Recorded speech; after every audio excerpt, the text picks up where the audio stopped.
What drove a Thracian gladiator to challenge the might of Rome? Spartacus, a name that echoes through centuries, began his rebellion in the late 70s BC, yet historians still debate his true motives. Some argue he sought personal freedom, while others see a broader social agenda. This lingering mystery sets the stage for a story that intertwines war, politics, and myth. As we trace his path, the question remains, what was the spark that ignited his revolt?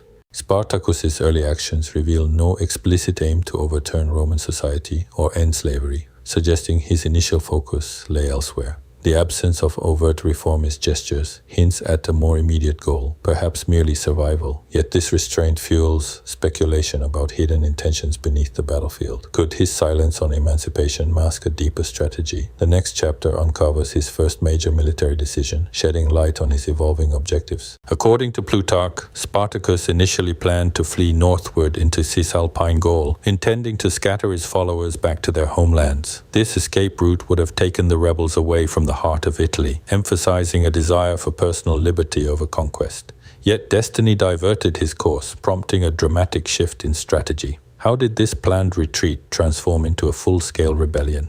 The answer lies in the clash with Roman consuls. Defying expectations, Spartacus turned south after defeating the legions of consuls Lucius Publicola and Gnaeus Clodianus, a move whose reasons remain unclear. This reversal brought the rebels deeper into Roman territory, escalating the conflict. The mystery surrounding this tactical choice fuels endless debate among scholars. What compelled a victorious commander to head toward the enemy's core? The subsequent accounts of his ambitions provide a tantalizing clue. Appian and Florus record that Spartacus once intended to march on Rome itself, a bold declaration that would have threatened the empire's very heart. Such a plan, if true, marks a shift from escape to direct confrontation. Yet the sources differ on whether this ambition persisted. Did the rebel leader truly set his sights on the capital, or was this a later Roman exaggeration? The next revelation examines his subsequent change of heart.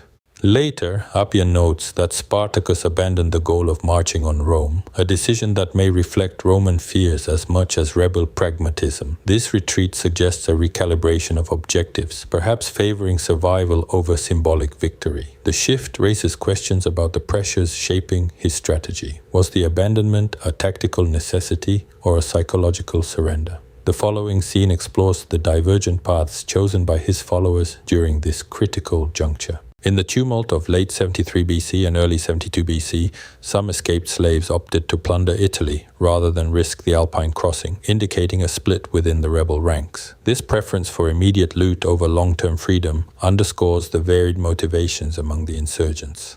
The internal divide adds another layer to Spartacus's leadership challenges. How did these competing desires influence the rebellion's trajectory?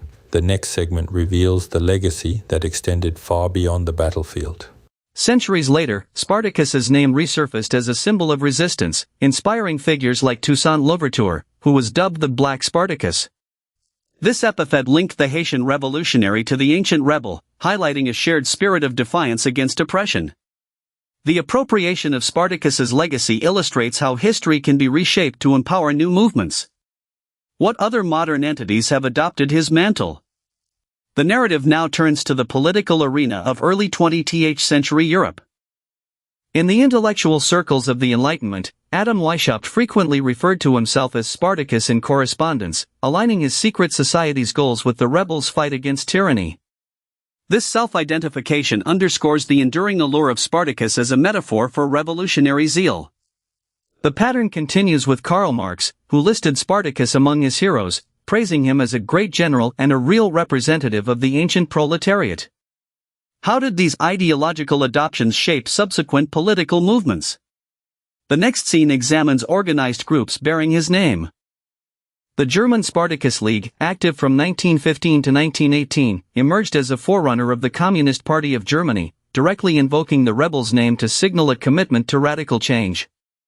This organization later inspired the January 1919 Spartacist uprising, a pivotal moment in post-World War I German politics. The adoption of Spartacus's moniker signified a continuity of revolutionary fervor across centuries. What cultural echoes persisted beyond politics?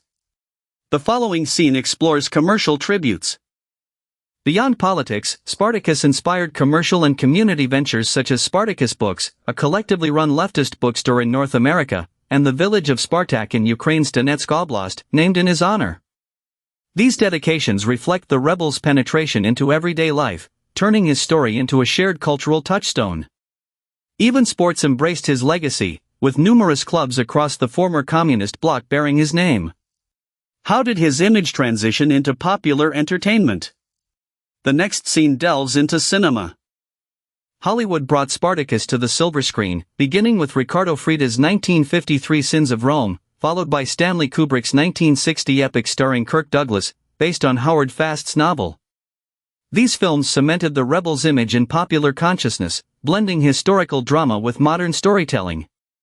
Subsequent adaptations, including a 1964 Italian adventure and a 2004 miniseries starring Goran Visnjic, kept his saga alive for new audiences. What impact did these portrayals have on contemporary mythmaking? The next segment examines television reinterpretations. Television further reimagined Spartacus, from the BBC's 2007 to 2008 docudrama Heroes and Villains to the Gritty Stars series, to 010213, starring Andy Whitfield and later Liam McIntyre. Even the History Channel highlighted him in Barbarians Rising, 2016, while the character appeared in DC's Legends of Tomorrow, Season 6. These varied portrayals demonstrate the rebel's versatility as a narrative archetype. Yet, despite media saturation, the core mystery of his true intentions endures. How does this lingering question echo back to our opening? Beyond screen and page, Spartacus inspired a wealth of artistic works: Arthur Koestler's novel The Gladiators, Bertolt Brecht's early play later renamed Drums in the Night, and Khachaturian's 1956 ballet with a soaring score. These creations reflect the rebel's resonance across genres and eras, each interpreting his legacy through a distinct lens. As we revisit the myriad ways his story has been retold, the original enigma persists. Did Spartacus ever truly aim to reshape Rome, or remain a man seeking freedom? Thus, the question that opened our journey returns: was Spartacus a visionary revolutionary or a desperate escapee?